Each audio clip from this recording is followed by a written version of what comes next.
We're feeling really good. You know, it's not every day you can say you made the world truly a better place. If we turn our backs right now, the consequences could be devastating. Breaking news in D.C. In the last hour, the Senate signed off on that massive foreign aid package, which includes billions for Israel, Ukraine, and Taiwan. These crimes of genocide must be brought to an end. The quickest way to do that is to help Ukraine win this war as quickly as possible. April 20th marked the end of a months-long struggle in the U.S. Congress to pass a $95 billion foreign aid package, which included $61 billion in aid for Ukraine. The bill was voted on in the Senate yesterday, where it passed, and then was sent to President Biden to be signed into law. U.S. military officials said beforehand that if the bill passed, they're willing to start sending equipment by the end of the week. This aid could be game-changing for Ukraine. The long delay in passing the bill has already had devastating consequences on the battlefield, where conditions have been rapidly deteriorating for Ukraine in recent months. While the aid is unlikely to ensure Russia's immediate defeat, it will be key in helping Ukraine to hold the front line and stave off a potential Russian summer offensive. I'm Anna Belokur from the Kyiv Independent. Today I'll be explaining what the foreign aid package really means for Ukraine.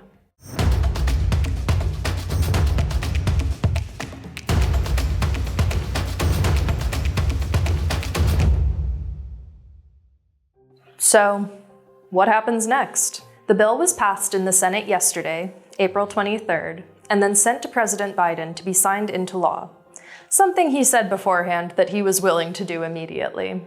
Officials say that the Pentagon has already begun preparing shipments of weapon and equipment in anticipation of the bill's passing. Stocks that are already located at military bases in Europe could be delivered to Ukraine within days, with overseas shipments arriving sometime in the next few weeks. The full package consists of $60.84 billion. $13.8 billion are designated for Ukraine to buy advanced weapons. $13.4 billion will be used to replenish U.S. weapon stockpiles. $11 billion will go to supporting U.S. allies in the region. And the remaining $13.8 billion will be used to purchase U.S.-made defense systems for Ukraine.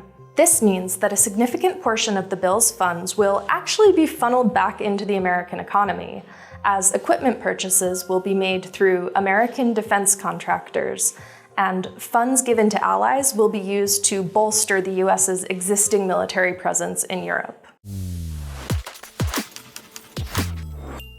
Ukraine's most immediate needs are artillery shells and air defense. It's here that the delays in aid have been felt most acutely, both by soldiers on the battlefield and by Ukrainian civilians at home. Many cite the lack of artillery shells as a direct factor in the fall of Avdiivka in February, where the Ukrainian military was forced to flee as Russia encircled the city.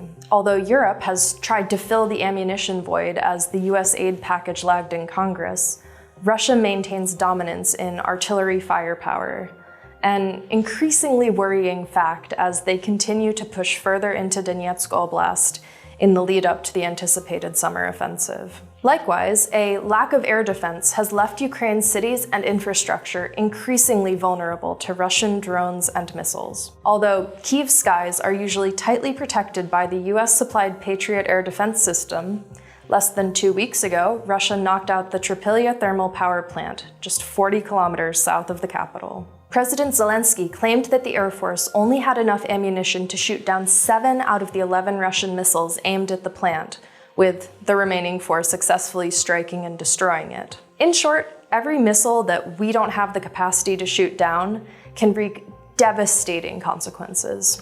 The lack of air defense systems has been felt even more acutely closer to the front line, where daily onslaughts of missiles, drones, and glide bombs have caused huge rates of destruction, death, and trauma for residents of eastern cities like Sumy and Kharkiv. The mayor of Kharkiv said on April 17th that his city is at risk of becoming a second Aleppo if left without air defense systems. As previously noted, it will take a minimum of several weeks for the full package to reach Ukraine, meaning that soldiers and civilians can't exhale in relief just yet. Russia knows that the aid is coming, and some experts predict that they will intensify attacks in this interim period, taking advantage of the waiting time before the contents of the package can be used. Because of the sheer volume of equipment coming to Ukraine, it's likely that Russia will target transport infrastructure to prevent the aid from being physically distributed. It's also not impossible that Russia will make hurried offensive pushes to take further cities near the front line,